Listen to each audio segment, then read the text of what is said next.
আজকে বানাবো ঠাকুর বাড়ির সে বিখ্যাত মাছ ভাজা। তো তার জন্য দেখো এখানে মসুরির ডাল 1 কাপ মতন। মসুরির ডাল আমি ধুয়ে রোদে শুকিয়ে একটা গুঁড়ো করে রেখেছি মিক্সিতে।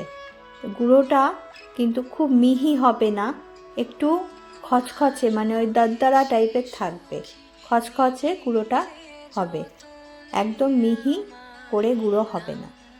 তো এই ডালের গুঁড়োটা করে রেখেছি।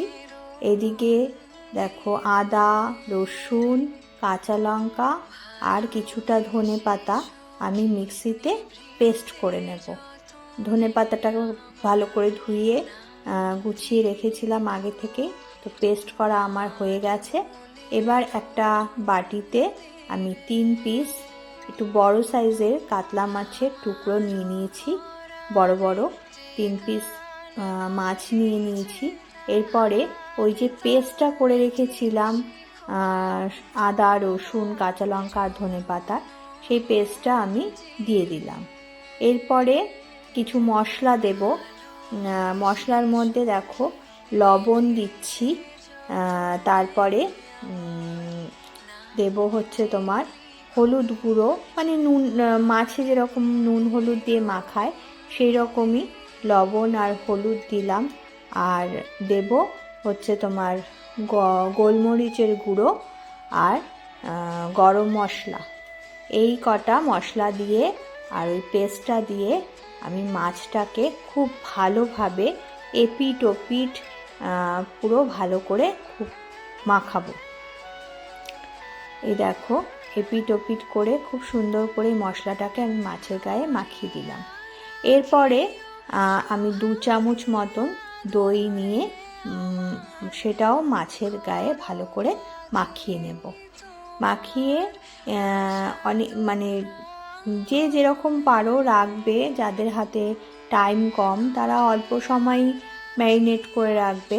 আর আমি কিন্তু অনেকটা সময় ধরেই মাছে মশলাগুলো মেখে রেখে দিয়েছিলাম, প্রায় ধরো 3 ঘন্টা তো হবেই আমি মশলাগুলোকে মাছে মেখে রেখে দিয়েছিলাম। এবার আমি মাছগুলোকে ভাজবো। তো তার জন্য আবার যখন ভাজবো তখন একটু ভালো করে এপিট ওপিট মশলাগুলোকে আরেকটু মেখে নিলাম মাছের গায়ে। এদিকে কড়াইতে তেল গরম করতে বসিয়ে দিয়েছি, তেলটা গরমও হয়ে গেছে। আর ওই মশলা মাখা মাছগুলোকে এবার কি করব, সেই প্রথমেই যে ডালের গুঁড়ো করে রেখেছিলাম সেই গুঁড়োতে ভালো করে এপিট ওপিট করে খুব সুন্দর করে ডালের গুঁড়োটা মশলার মাছের সারা গায়ে আমি কিন্তু মাখিয়ে নেব, ঠিক যেরকম বিস্কুটের গুঁড়ো মাখায়, তো সেই রকমই আমি ডালের গুঁড়োটা আমি মাছের মধ্যে খুব সুন্দর করে মাখিয়ে নিলাম। নিয়ে এবার তেলে, গরম তেলে ছেড়ে দিয়েছি। এরকম করে ওই 3 পিস মাছই আমি পুরো সেম প্রসেসে এটা করব। এটা সেকেন্ড, তো সেরকমই করলাম। করে ভালো করে মাছগুলোকে খুব সুন্দর করে ভেজে নেব। ভাজা হয়ে গেলে পরে দেখো মাছ আমার তোলাও হয়ে গেল।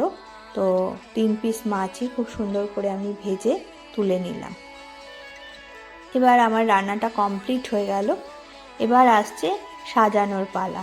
তো এখানে দেখো শসা, পেঁয়াজ কেটে খুব সুন্দর করে আমি মাছটাকে কিন্তু সাজিয়ে নিয়েছি।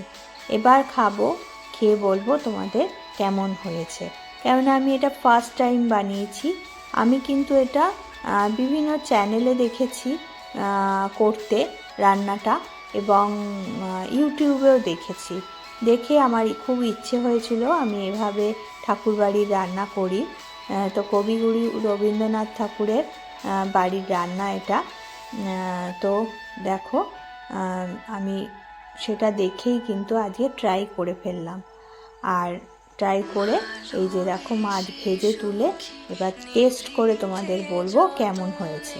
তো চলো টেস্ট করে নিই। তো দেখো অসাধারণ খেতে হয়েছে, খুব সুন্দর, মানে অনবদ্য। হ্যাঁ, তো এই হচ্ছে ঠাকুরবাড়ির রান্না, সত্যিই ঠাকুরবাড়ির রান্না। তো ওনারা তো এভাবেই রান্না করতেন, তো আমিও ট্রাই করে ফেলেছি। তো তোমরাও কিন্তু ট্রাই করো, আর নিজেরা তো বানিয়ে খাবেই, কেউ গেস্ট এলে পরে তাকেও এভাবে বানিয়ে দিতে পারো, তোমার কিন্তু প্রশংসাই পাবে তুমি এভাবে রান্না করে তাদেরকে সার্ভ করলে। আর আমি তো ভীষণ ফিদা হয়ে গেছি, আমি বারে বারে এটাকে বানাবো। আর তোমরাও অবশ্যই কিন্তু ট্রাই করে দেখো, খুব ভালো লাগবে।